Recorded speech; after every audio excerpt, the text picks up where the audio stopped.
Uunahan ko na kayo ulit, ang mga show na ito ay hindi pang karaniwang programa. Hindi ito yung katulad na napapanood yung concert na uupo lang kayo dyan, tapos yung performer kakanta ng kakanta, tapos kalagitnaan sabay-sabay kayo hihikaw. Huli, papalakpak kayo, hindi naman dahil sa magaling performer, kundi para magbuhay ang dugo nyo. Ito wala, lokohan, bisitan, ukrayan, landian, pampasaya lang, bawas-bawas stress din kasi pag may time. Diba? Kasi kahit anong oras naman pwede na kayong makinig ng radyo, di ba? Ang mga iPad nyo, di ba? Ang cellphone nyo, kahit kailan pwede nyo patunugin para makinig ng kanta. Pero hindi naman sa lahat ng pagkakataon, eh, matatawa kayo. Kaya yun ang gusto kong gawin sa inyo ngayon. Ang patawanin kayo. Alam kong lahat kayo dito ay may pinagdadaanan. Hindi lang halata. Lahat naman tayo. Kahit sinong tao sa buong mundo may pinagdadaanan niya, di ba? Hindi sa lahat ng pagkakataon, pera ang dahilan para makabangon tayo sa pinagdadaanan. May mga pagkakataon na ngiti lang, pwede na. Diba? Kaya itong araw nito, hayaan nyo, i-vice ganda po kayo sa Singapore. Diba? Paki-explain na lang kay Scottish guys. Sabihin, tumatawa na siya, nakala mo naman intindihan niya. May tama dito eh. Okay. I'll talk to you again later. Let me just refresh my English. So, ikaw na lang bahala ko yung mag-translate sa kanya. Alam ko naman kaya-kaya mo yan. Hindi din. Kaya parang hindi kayo nakikibuha. Puti niyo pinagtabi yung dalawang puti para sila mag-explain sa isa't isa. I'm sorry I did not notice you all this time. My attention was focused on this friend of mine, my Scottish friend. I'm sorry. Your name, sir, is? Ryan? Greg? How do you spell his name? Craig. Like Craig David. You are a human being. No, I mean, are you also Scottish, just like this cute guy here? You're Australian. Oh. The land down under. I am from the land 6 feet under. I used to be dead. You're Australian, so she must be your wife. Asawa. Taray ni ate. Ang asawa, Australiano. Palakpakan natin, isang Pilipino na naman ang umasenso ang buhay niya. Maraming salamat. Sana idamay mo ang mga kababayan mo sa pag-ulan na yan. How did you meet?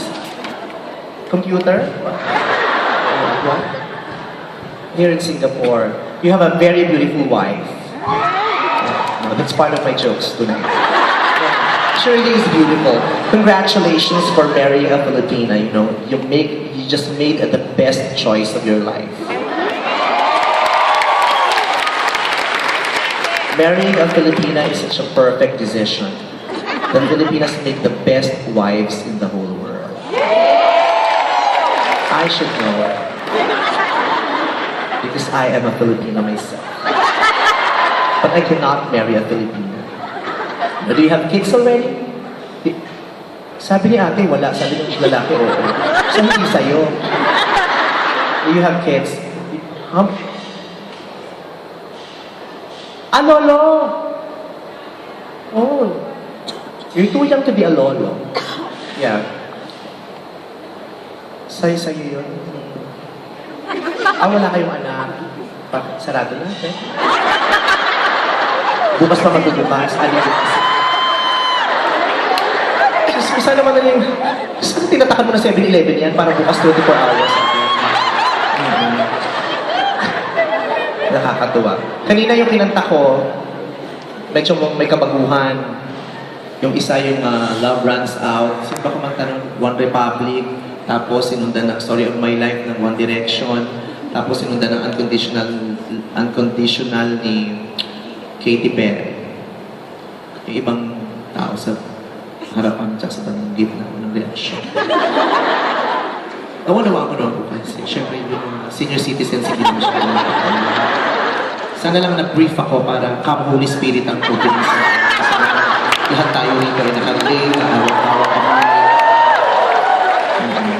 Sige po, mamaya po kakanta ko ng mga pangmatanda. Yung matut nila ba na-rehearse?